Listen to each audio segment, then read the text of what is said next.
Hi friends, welcome to our channel కమ్మని నర్చులు. నేను ఇవాళ పచ్చి మామిడికాయతో చేసే మరొక ట్రెడిషనల్ రెసిపీని చూపించబోతున్నాను. అదే పచ్చి మామిడికాయ రవ్వ పులిహోర. దీన్నే కొన్ని ఏరియాల్లో మామిడికాయ ఉప్పుడు పిండి అని కూడా పిలుస్తారండి. ఎలా పిలిచినా సరే ప్రాసెస్ అయితే సేమ్గా ఉంటుంది. దీన్నైతే బియ్యం రవ్వతో ప్రిపేర్ చేస్తారు.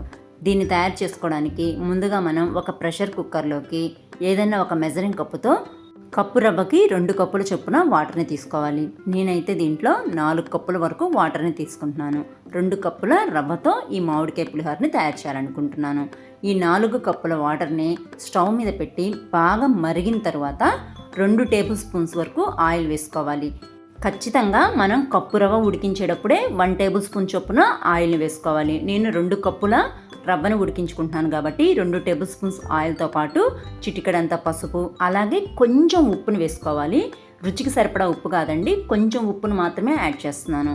ఇదంతా ఒకసారి మిక్స్ చేసేసుకొని ముందుగా చెప్పినట్టు 2 కప్పుల బియ్యం రవ్వని యాడ్ చేసుకుంటున్నాను.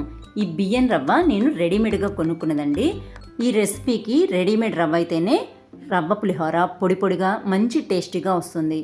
మనం మరాడించుకున్న రవ్వ అయితే పులిహోర కాస్త ముద్దగా అనిపిస్తుంది. కాబట్టి ఈ రెసిపీ వరకు ఖచ్చితంగా బ్రాండెడ్ రవ్వనే వాడడానికి ట్రై చేయండి. ఈ రవ్వ అంతా ఒకసారి మిక్స్ చేసేసుకొని మూత పెట్టేసి ప్రెషర్ మీద ఒక్క విజిల్ రాణించుకోండి, సరిపోతుంది. ఇప్పుడు దీన్ని ఒకసారి గరిటెతో చక్కగా మిక్స్ చేసేసుకొని చల్లారనివ్వాలి. ఎందుకంటే ఇలాగే ఉంచేసామంటే చల్లారిన తర్వాత కూడా ఇది ముద్దగానే అనిపిస్తుంది. కాబట్టి వేడి మీద ఉన్నప్పుడే ఒకసారి గరిటెతో చక్కగా మిక్స్ చేసేసుకున్నామంటే రవ్వంతా చక్కగా పొడి పొడిగా వస్తుంది. ఇది ఇలా పొడి పొడిగా వచ్చిన తర్వాత మిగతా ప్రాసెస్ కంటిన్యూ చేద్దాం. ఇప్పుడు పప్పు కోసం స్టవ్ మీద వేరొక కడాయి పెట్టుకొని 3 టేబుల్స్ లేదా 4 టేబుల్స్ వరకు ఆయిల్ వేసుకొని హీట్ చేసుకున్నాక పిడికడన్ని పల్లీలు వేసి ముందుగా పల్లీల్ని లో ఫ్లేమ్లో ఒకసారి మిక్స్ చేసేసుకొని దోరగా వేగనివ్వాలి. పల్లీలు ఫ్రై అవ్వడానికి కాస్త టైం పడుతుంది కాబట్టి ఇవి దోరగా ఫ్రై అయిన తర్వాత అప్పుడు మనం 2 టేబుల్ స్పూన్స్ పచ్చిశనగపప్పు, 1 టేబుల్ స్పూన్ ఆవాలు, 1 టేబుల్ స్పూన్ జీలకర్ర, 1 టేబుల్ స్పూన్ మినప్పప్పు వేసుకొని ఫైనల్గా కొన్ని జీడిపప్పు, 1 ఎండుమిర్చి కూడా వేసేసి ఇంకొకసారి మిక్స్ చేసేసుకొని సన్నని మంట మీదే ఈ పోపు దినుసులన్నీ ఎర్రగా వేగనివ్వాలి. చక్కగా లో ఫ్లేమ్లోనే ఎర్రగా వేగిన తర్వాత దీంట్లో కాస్త ఇంగు కూడా వేసుకోండి. పులిహోరలో ఇంగువ కంపల్సరీ వేసుకోవాలి, అప్పుడే పులిహోరకి పర్ఫెక్ట్ టేస్ట్ వస్తుంది.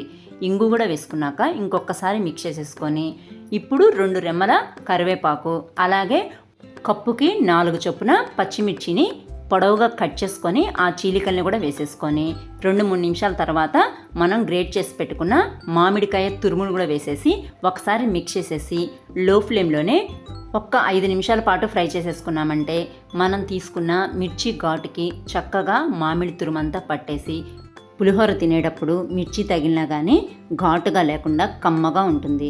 దీన్ని ఇప్పుడు ఇంకొకసారి చక్కగా మిక్స్ చేసేసుకొని మనం ముందుగా ప్రిపేర్ చేసి పెట్టుకున్న రవ్వ మిశ్రమంలోకి వేసేసి ముందైతే ఒకసారి గరిటెతో చక్కగా మిక్స్ చేసేసుకోవాలి.